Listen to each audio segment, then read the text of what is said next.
Hello guys, so I am back for the eliminator. आजको Kathmandu Gorkhas र लुम्बिनीको एकदमै crucial eliminator छ। एलिमिनेटर भन्नाले आजको गेम जो हार्छ त्यो बेसिकली नकआउट हुन्छ र जसले जित्छ ऊ चाहिँ अब विराटनगरसँग फेरि क्वालिफायर 2 खेलेर अगाडि बढ्नुपर्ने हुन्छ।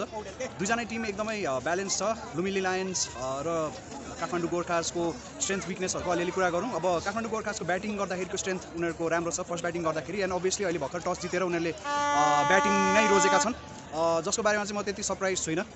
अनि त्यसपछि लुम्बिनीलाई पनि गुड टस टु लुज भन्ने जस्तै होला, बिकज अब लुम्बिनीले पनि टस जितेको भए बलिङै गर्थ्यो होला, चेजै गर्न प्रिफर गर्थ्यो होला, किनभने लास्ट 5वटा गेममा उहाँहरूले चेज गर्नुभएको छ। उहाँहरूले प्रायः गेम चेजै गर्नुभएको छ अनि चेज गरेकोमा 4वटा जित्नु पनि भएको छ।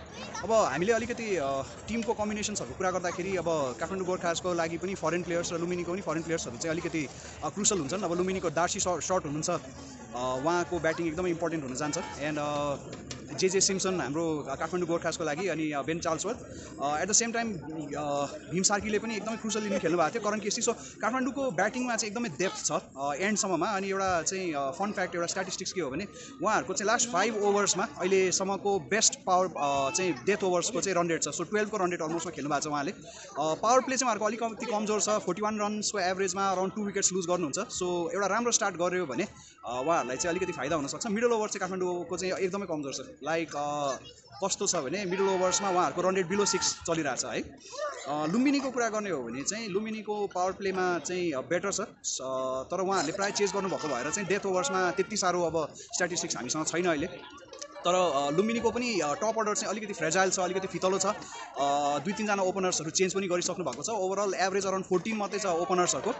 रोहित पौडेलले राम्रो गर्नुभएको छ, तर उहाँको स्ट्राइक रेट अराउन्ड 99 को मात्रै छ राइट। सो त्यो चाहिँ लास्टै कम हो क्या 2020 को लागि। सो रोहितले बलिङबाट पनि कन्ट्रिब्युट त गरिरहनु भएको छ, तर लुम्बिनीले यदि जित्ने हो भने चाहिँ अलिकति कममा नै रेस्ट्रिक्ट गर्नुपर्छ, अनि बल्ल I think they can be able to chase. अनि किनभने बलिङ पनि राम्रो छ काठमाडौँ गोर्खासको, त्यसले गर्दाखेरि हाम्रो लुम्बिनीले चाहिँ अब मेन फोकस गर्ने चाहिँ कति कममा रेस्ट्रिक्ट गर्न सक्छन्। अब एभरेज स्कोर चाहिँ काठमाडौँ गोर्खाले अराउन्ड 149 जतिको देखिएको छ उहाँहरूको एभरेज स्कोर। सो अलिकति अब पार जानको लागि 165 सम्ममा जान सक्नुभयो भने चाहिँ लुम्बिनीलाई च्यालेन्ज गर्नुहुन्छ। ओभरअलमा अब गेम हिजोको जस्तो चाहिँ गेम पछि उता त अब केही भन्नै सकिने भएन कि, अब के अरे अन्डर लाइट्स जे पनि हुनसक्छ जस्तो लाग्छ होइन। कुन चाहिँ स्ट्रिप युज गर्नुहुन्छ पिचको त्यसमा पनि डिपेन्ड गर्छ, तर मोस्ट प्रोबेबली यो गेम अलिकति कम्पिटेटिभै होस् भन्ने चाहिँ इच्छा छ मेरो पनि। हाम्रो लुम्बिनी र अब काठमाडौँ गोर्खास दुईजनाको लागि यो एकदमै क्रुसल गेम हो। They don't want to be knocked out.